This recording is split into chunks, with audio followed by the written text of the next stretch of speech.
Hey guys, welcome back to the channel. Today we're watching The Mandalorian.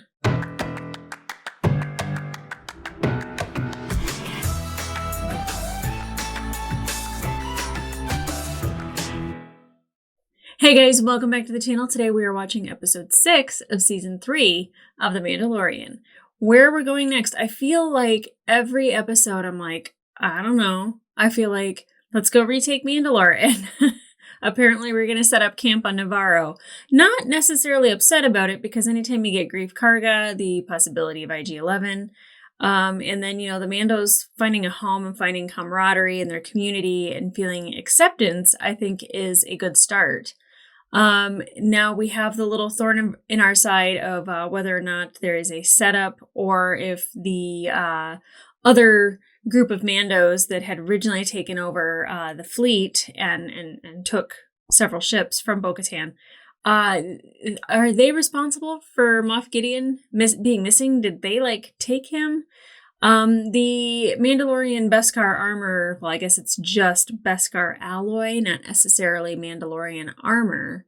That's evidence that it was either planted so your mind would go there and think that it is the Mandos, or it is something else, or it is Mandos. So I'm going with it's all a trick. it's a setup. Now, obviously, Moff Gideon wouldn't have set that up, so somebody else had to. Elia seems to be a fangirl of Moff Gideon. She has been behind him the entire way. Again, I still think, especially now with the Bad Batch ending this past week, if you guys don't watch the Bad Batch, there is a character on there, spoilers for anyone, but there's a character on there, Omega, and she is a clone of Jango Fett, and she is technically Boba Fett's sister, but it was introduced that there are female clones of her that exist in this world. And so I feel slightly vindicated because I thought for sure that she was definitely a clone of Jango Fett. I was starting to believe the whole Omega thing, and now I'm like 90% in that she is a clone of Omega. Now, what that means, there could be multiples of her. That means that they have continued cloning. So them eliminating Dr. Pershing and being able to clone, we see that they have many test subjects when it comes to the Rise of Skywalker, and we see Snoke in all the tanks. So they definitely haven't perfected it. But what they're trying to do with, Grogu's DNA, or maybe even just his blood, to make Force-sensitive clones. Kind of interested in that storyline, mostly because cloning has definitely been one of the main focuses of Star Wars since the prequels had come out, and now I'm very intrigued by it.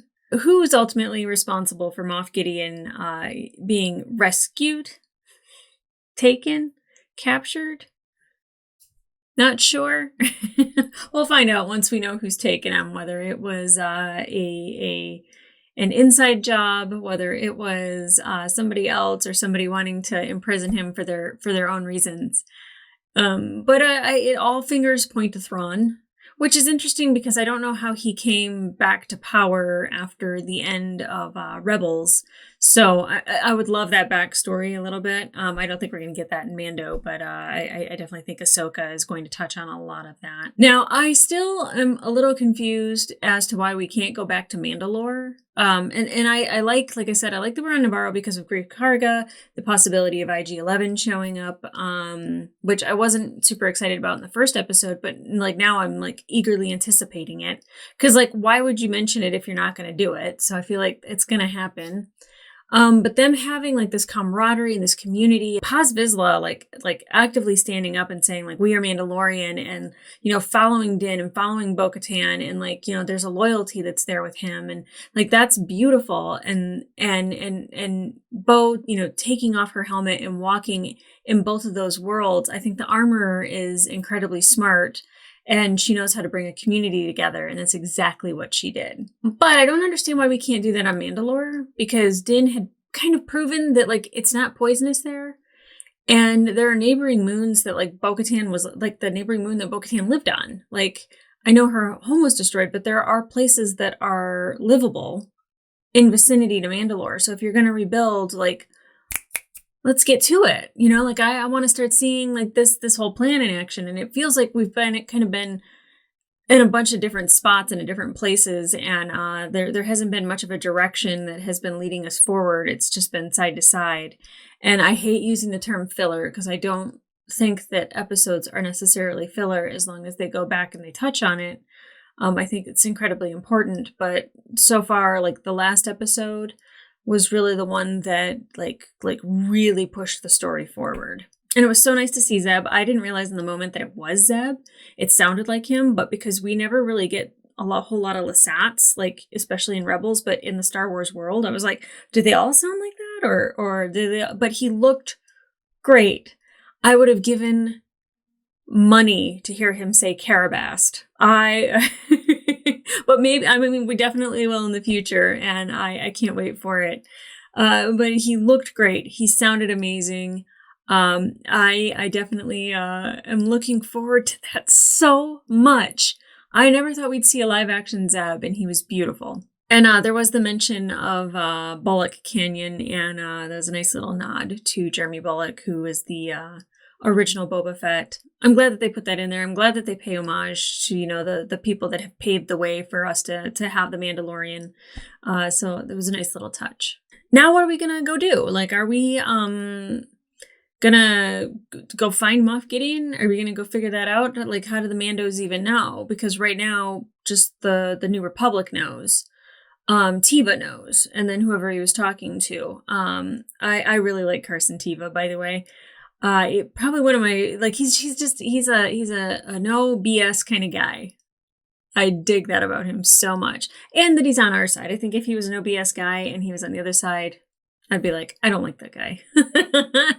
So definitely that he's on our side. I love that. But what is he going to do with that information? Obviously, you know, he seems like he's very loyal to the New Republic, so he'd probably have to say something. I don't want to say turn the Mandos in, but like at least give the information that he has about what happened with Moff Gideon, because he never reached trial. But the fact that Elia is like so in deep in certain places, like she went from like kind of like this officer that was brought back from the Empire and is being rehabilitated to kind of somebody who talks to somebody highly important in the New Republic. So how the hell did that happen? That's a little bit of convenient storytelling, isn't it? But I would love to see this all come together. And I'm hoping, because it's the last 3 episodes, that this is like, here we go. It's getting ramped up. So with that being said, let's get into it. And you might notice that everything looks a little bit different. I have to film on my iPhone because my camera took a crap. And I want to invest in a DSLR, and I am unable to make a decision currently. So if you have any recommendations, let me know. Oh. Cool ship. Oh, these guys. Tentacle faces. Oh. Thought he was bringing him a martini. He's bringing him an appetizer. All right. Cool. But why is she in a tank? Just either stay hydrated, back to tank, funsies, not sure. Another cool ship. God, I love ships. I really do. We are Mandalorian. You see, we've been commissioned to track you down, Captain Shuggoth. Oh. The price is high, but we are very good at what we do. Loyal as well. Not to Bo-Katan, though, huh? No, I won't go. I won't go. Aww. We love each other. Sorry, I got to bring you back home to your folks. After that, you can do whatever you want. Captain, please. Talk to him. Aww. You have to go with them. No, I love you. Please go. I can't destroy everything I've built for a childish fling. Amon Calamari saying I love you is kind of weird, isn't it? I love you. And I will always love you. Ugh. Get your dangly bits away from me. I thought Mandalorians were honorable. We are, kid. All it takes is a few credits. So not honorable. I guess they get the job done. Guns for hire. This music is fun. Is she gonna see what her palace looks like? No. Okay, where are we? That's quite a fleet. Most of it was captured from the Empire. I knew they looked familiar. Could come in real handy taking back Mandalore. Yep. Axe Woves is their leader now.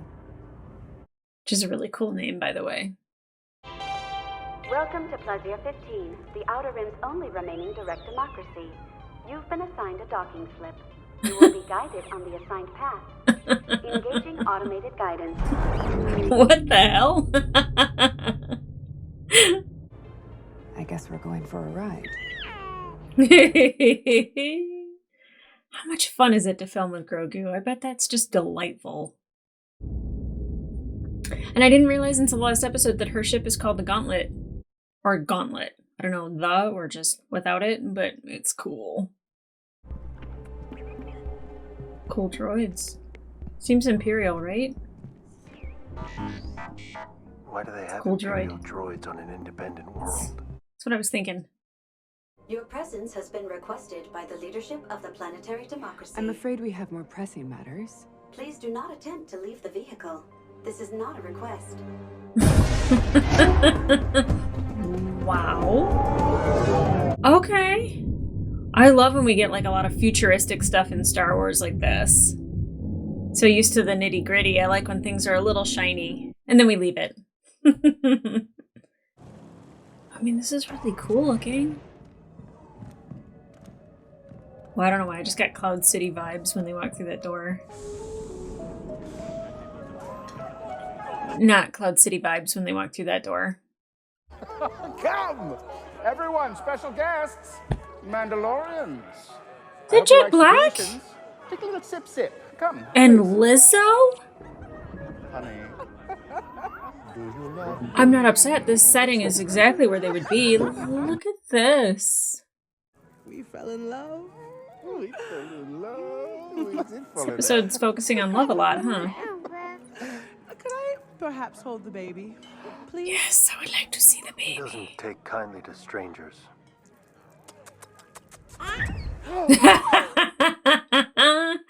I'm so happy to see Jack Black in this. I never thought I'd have Jack Black in Star Wars. Or Lizzo.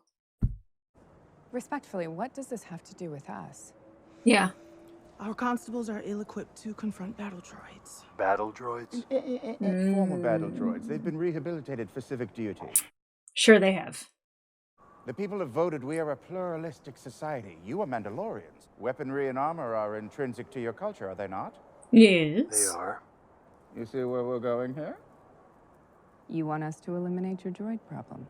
With a religion exception. I love it. What do you think? You had me at battle droids. These droids were always programmed to serve the community from the... Oh, I love Christopher Lloyd. and others. Oh, he looks old. This is just a small collection of malfunctions that our security cameras caught. Ooh. Oh, God. Oh, God. Turn them off. What? The droids. The citizens voted against any interruption in droid services. They can't live without it. And why is that? They're used to it. Are no longer required to work. They can spend their days engaging in recreation, the arts, and participating in our direct democracy. Yeah. See what happens when you rely on droids? Are you taking this personally? Yep. Just pointing it out. Let's just finish this so we can be on our way. I love that they point out that, like, the Mandalorians, like, weapons are part of their religion, so that's why it's kind of okay. They didn't say religion, but Din did. I love that. I love that so much. Loophole. Oh, I miss Quill. I am Mandalorian Din Djarin, friend of Ugnaught Kuiil. You will answer our questions and help us with our task. I have spoken. We were engaged to hunt down and eliminate the malfunctioning droids. There are no such droids. You may not have heard the news down here, but your droids are wreaking havoc in the world above. This is not the case. I have spoken. We're not in any way suggesting that your work is to blame. We will investigate the dangerous incidents. We would appreciate your help. But apparently they're not happening, so how do they investigate it? Here are the locations of the droids you seek. So they are malfunctioning. Thank you. We are in your debt. I have spoken. I love that he knows how to speak to the Ognaughts. Any of them look suspicious? They all look suspicious. Halt! This is a restricted area. You are to vacate immediately. I hate those damn droids. I wouldn't do that if I were you. Why is that? Well, as a precaution. Their base function was warfare. I thought they were just checked Fair out. enough. They were. What are you doing?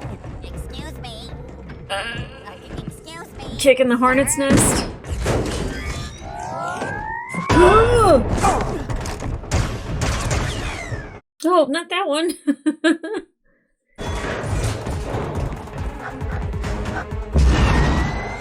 Nice. Okay, I totally would visit this planet and have such a good time. Whoa, whoa, whoa, whoa, whoa, whoa, whoa, whoa! Oh, nice.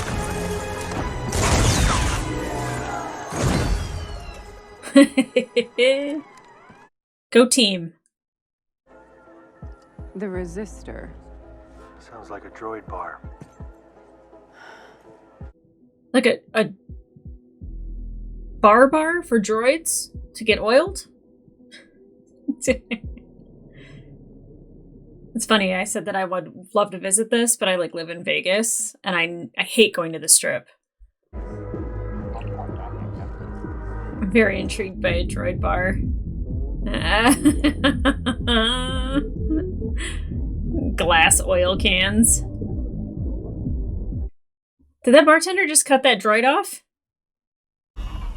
Oh. We don't serve your kind here. I don't think they get many of our kind here. Nope. We are in full compliance with planetary law. If you don't start answering questions, I'll yank your memory circuit and dissect it back at the lab. Yeah. Nobody leaves. I like the metal on that droid. 3PO could never.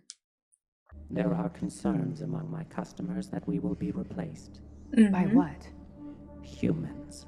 The New Republic would send them to scrap. But here on Plaisir, they are given a second chance. Aww. We don't want to be replaced. We still have a lot to contribute. Human life is so short. They don't ask that much of us. Organics created us. It's the least we can do. My heart. Oh my gosh. Here, droids are served nepenthe. What's nepenthe? It is a what is lubricant nepenthe? that protects against mechanical wear while delivering program-refreshing subparticles. So nepenthe reprograms the droids that drink here?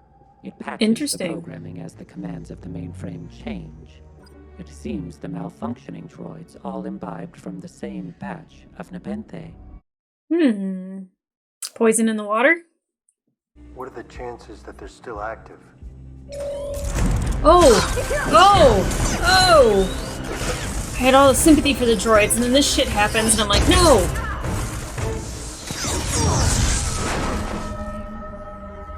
Woo!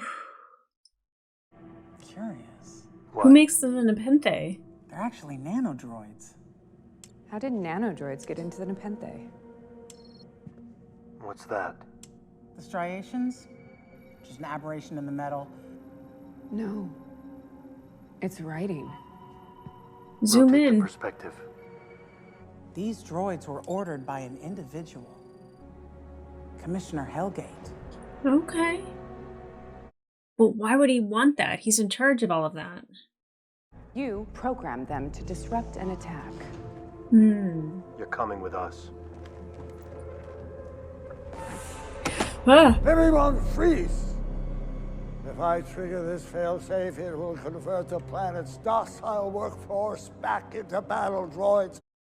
Quick draw and shoot him. Separatist is a pejorative term. I support democracy. Count Dooku was a visionary. He was cut short in his prime by the Jedi forces. Okay. Well, all right. And he would have gotten away with it too if it hadn't been for you meddling kids.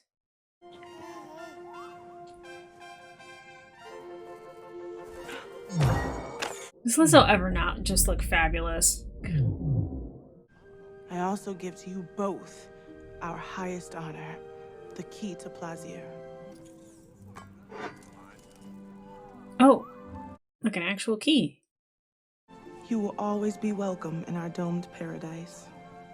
Milady. Oh, The Lord. Vacation spot. And to this little one, I grant knighthood. What?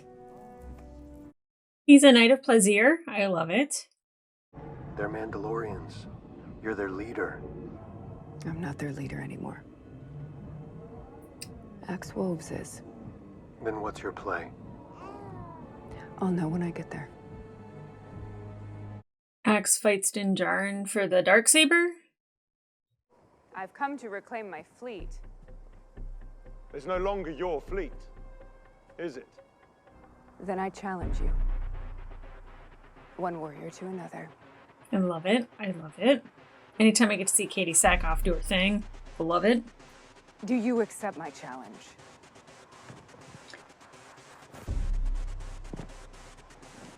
I do.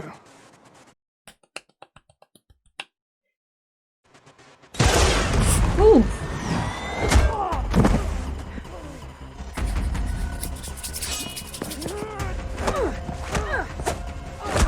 Oh, okay, okay. Okay. Not pulling any punches, I see. I love it. Ooh. Damn, girl, come on. I love when they use their jetpacks when they're fighting.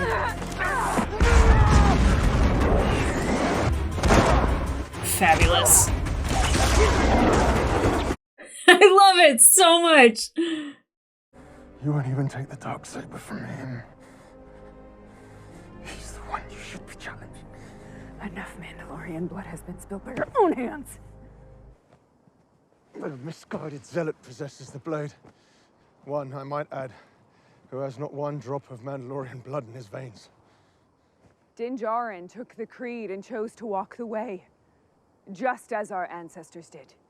He is every bit the Mandalorian that they were. Certainly as much as any of us. The ruler of Mandalore must possess the Darksaber. Then she shall have it. Is he gonna mention the droid? It's not a gift. He's gonna bring it up. Oh my gosh. Oh my gosh. While exploring Mandalore, I was captured, and this blade was taken from me.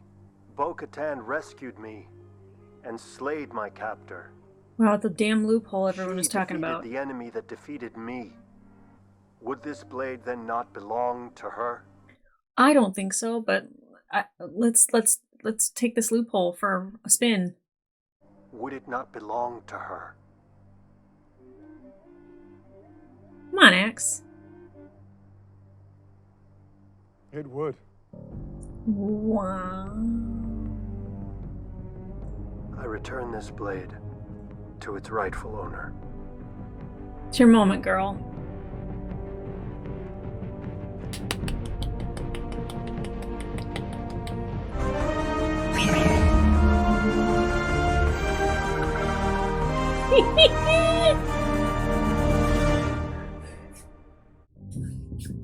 Bryce Dallas Howard, of course. She always gives us bomb episodes.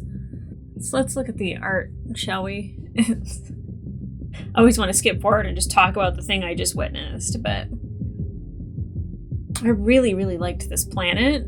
Like, it's fun to see stuff like this in the Star Wars universe because you normally don't get to see hoity-toity vacation spots. I don't know, Jack Black. Perfect character for him. Lizzo. Who knew we'd get Jack Black, Lizzo, and Christopher Lloyd in the same episode? Okay, I wasn't really sure where we were going with this episode, and I'm not disappointed. I wish this one had actually happened a little bit earlier in the season, because then we could have had Bo-Katan with the Darksaber this whole time. But I will say that it was kind of refreshing to go on a little bit of an adventure to see this kind of more futuristic looking world, dependent on droids, but it was fun. Do I think we needed it this far at the end of the season? No, until this last scene with the other Mandos and the handover the Darksaber. Now everyone was just like, no, she won it from the droid who beat Din, so that's her Darksaber. And I was like, I don't think it works that way. I think you have to win it like mano-a-mano. I don't know if you can win a Darksaber from a droid. Apparently you can. I'm glad that they took that loophole for a spin and it worked. It's so wonderful to see her with the Darksaber. Oh my gosh, glorious. I love Bo-Katan. I love Bo-Katan so much. And I really like her and Din kind of working together. They have definitely different tactics on how to handle things. So I think that there's kind of a good balance there. Now, it was a little hokey that, it was this, it felt like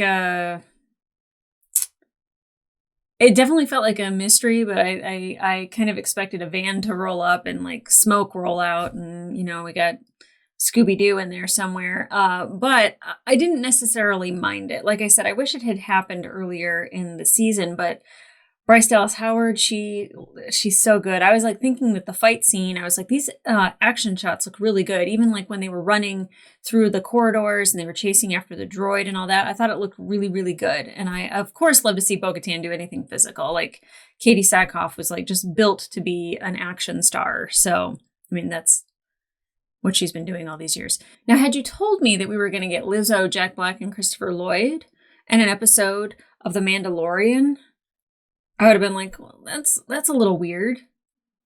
I don't mind it. Now, Lizzo is not a great actress, but she is absolutely stunning. She's wonderful. I absolutely adore Lizzo. I was happy to see her. And Jack Black, although he didn't have like such a huge part, like immediately when I heard his voice and saw his face, I was like, oh my God, it's Jack Black. It's so lovely to see him in something. And I could not have told you I'd see him in Star Wars, but I'm happy. Christopher Lloyd, oh my gosh. Back to the Future shaped my childhood and kind of Who Framed Roger Rabbit a little bit, but definitely I just adore Christopher Lloyd. I'm happy to see him again. I still kind of like the old guy at the end. I'm surprised he didn't like pull off a mask for like a reveal and it's like Moff Gideon underneath or something. I don't know.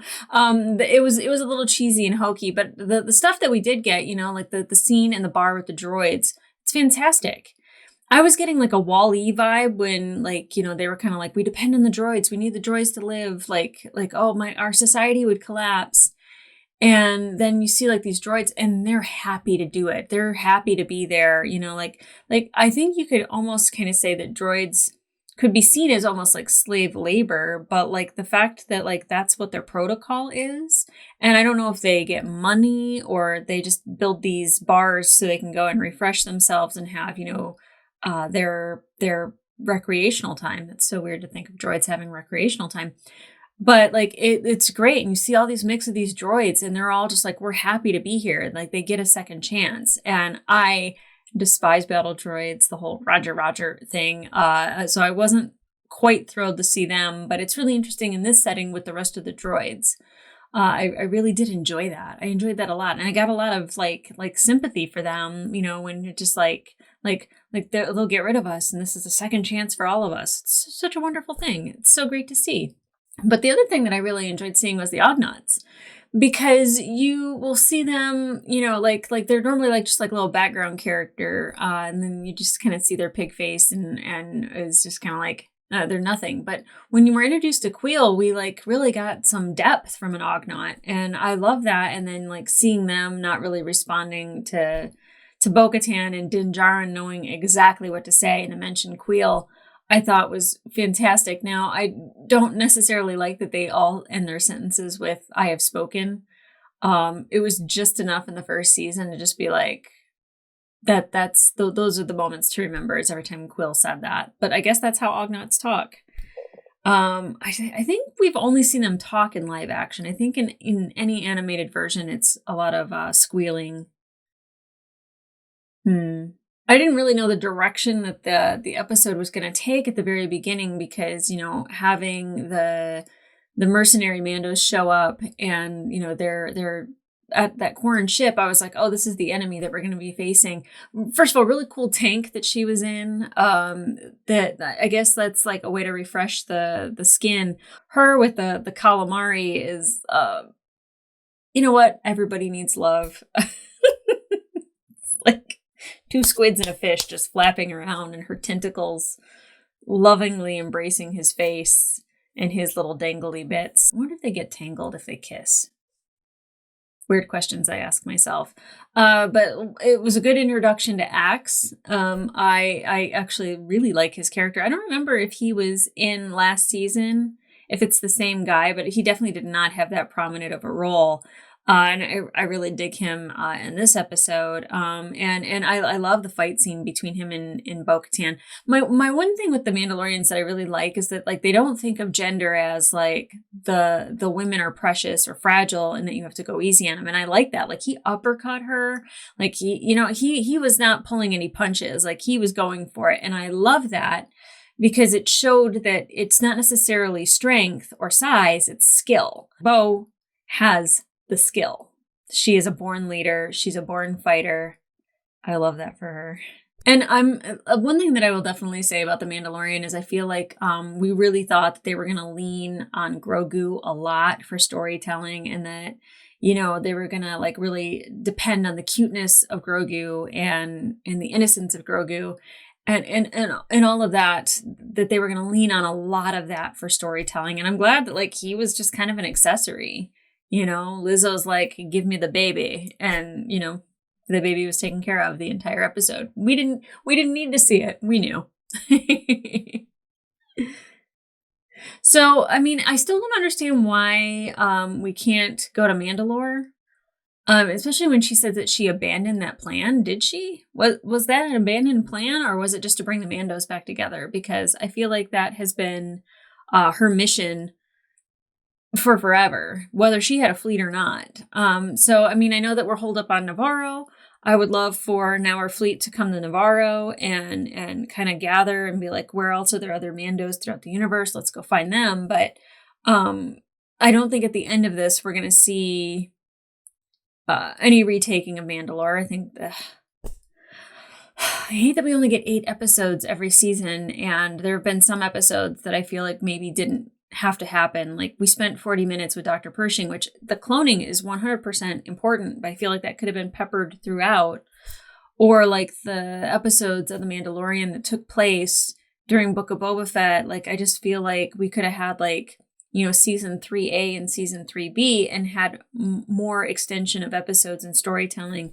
And I feel like the storytelling is all over the place, but I keep having that hope that it's all going to come together at the end, because from the first episode, I was like, wait, we've got IG-11. So are we ever going to see him again? And then I was just like, Bo-Katan, this and that and the other thing. And then I was just like, we're all over the place. Like, I don't know. Is he going to go help Bo-Katan? Is he going to go find the part for IG-11? I was very confused. I'm still very confused. I'm hoping that they like wrap it up with a nice little bow at the end of the season, but I don't think they will. They might wrap it up with a bow, Katan, but not a bow. I'm not even a parent and I tell dad jokes. So guys, if you want to watch the full-length reaction to this episode, it will be available on my Patreon, as well as all the previous episodes. You will need your own copy because of copyright, but those are available over there. In the meantime, like, subscribe, and leave a comment down below. Do you feel like we're all over the place? I feel like we're all over the place. I didn't mind this episode. I wish it had happened earlier in the season, because it would have established a lot more power for Bo-Katan earlier on. And I know that she has to go through her trials, and I get that. I'm still, season 3A and 3B would have been the way to go. Just saying. But like, how do you guys feel about it? I liked this episode mostly because it's like lighter, but it still accomplished something storytelling wise. We still got Bo-Katan with the Darksaber at the end of it, so like you can't complain about it too much. But did we need this? Like, I feel like she could have just showed up and challenged him, and then we could have moved on with our story. Like what was the point of everything else unless those nanodroids come back to haunt us some way, somehow? The Nepenthe, like maybe the Empire is using the Nepenthe and everything else, and like is making, droids evil or something. Maybe you can use that in people. Yikes. Anyway, I don't know if I'm onto something there, if I'm just making it up. But I didn't hate it. Bryce Dallas Howard always gives us some really good episodes, so I definitely adore her, and I love whenever she's involved in stuff. But yeah, guys, let me know how you felt about this episode. Let me know how you felt. And then if you guys have been watching The Bad Batch, make sure that you watch the season finale episode on my YouTube, or even the full-length reaction on my my Patreon, because there were many tears, like uncontrollable sobs. But I'm excited to see where this season goes in the next 2 episodes, because I feel like they either have a lot of storytelling that they have to tell and a lot of holes to fill, or it's going to leave us with the biggest cliffhanger ever, and then we have to wait like another 1.5 years for more episodes, and that would just be incredibly unfortunate. I think the last season came out in 2020, right? Wasn't that during quarantine? Has it been 3 years with Book of Boba Fett like coming out right after that? I don't even remember. Was it 2021? I have no idea. Oh, I think it was 2021. Yeah, the end of Clone Wars came out in quarantine, and then 2021 had Mando. So it's been 2 years. And granted, COVID messed up a lot of stuff, but hopefully they can get back on track and get their story together and tell, a really good story in the next season as well. But that's jumping too far forward. So let's come back next week for the next episode. Let's just go that far forward. Okay, guys. I'll see ya.